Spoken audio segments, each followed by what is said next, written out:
Hey guys, it's Rick. I'm back again for another Frankenstein film for the cinema of Frankenstein from 1910 till now. This time, going back into the Universal set here, we're going for the Ghost of Frankenstein. Ghost of Frankenstein, kind of a departure from the rest of the series.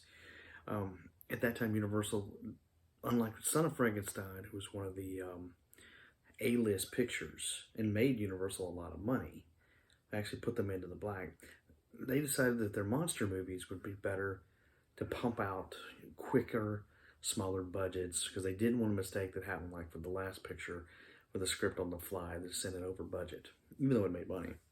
So they brought in director Eric Kenton, who's most famous for directing Island of Lost Souls. It's a very short-running film. It's only 67 minutes. Boris Karloff was not available. He didn't want to do the role again, was on Broadway. So they went to Lon Chaney Jr. for the monster.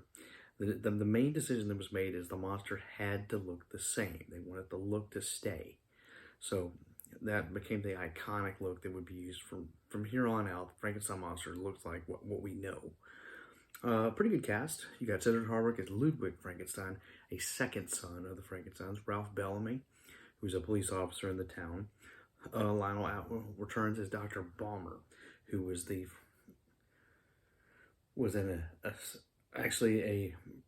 for Ludwig, it was like a mentor to him who had made a mistake, and it kind of cost him his credibility.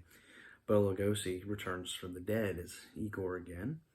Evelyn Akers is Elsa Frankenstein, who we would see in future movies. And Dwight Frye has a small part as a villager. I mean, has an excellent score. Lab sets, you can tell that the budget is scaled down because lab sets are a lot smaller. But even though it was regulated to a big picture, it turned a great profit. The story this time, Igor does survive the ordeal of Son of Frankenstein.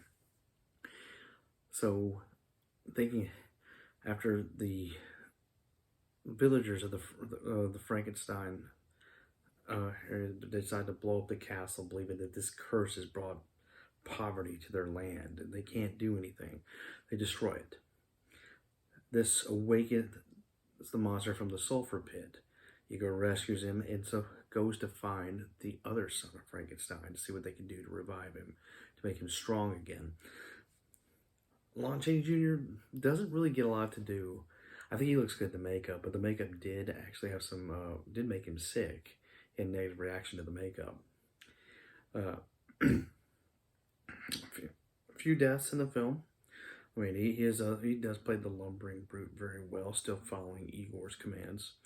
And then what they decide to do is, when he brings him to Ludwig, he gets the chance to correct his father's mistake. He's going to take his brain out and replace it with another brain.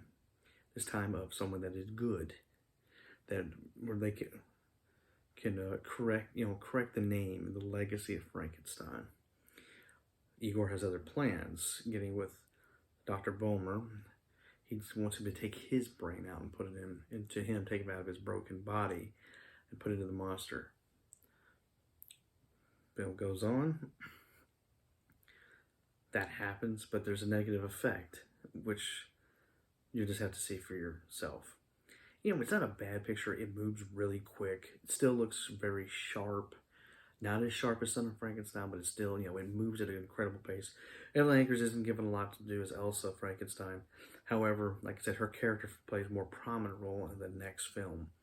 Dwight Frye you see for a brief minute as a villager. Always nice to see him. He was supposed to have been Son of Frankenstein, but his scene was cut.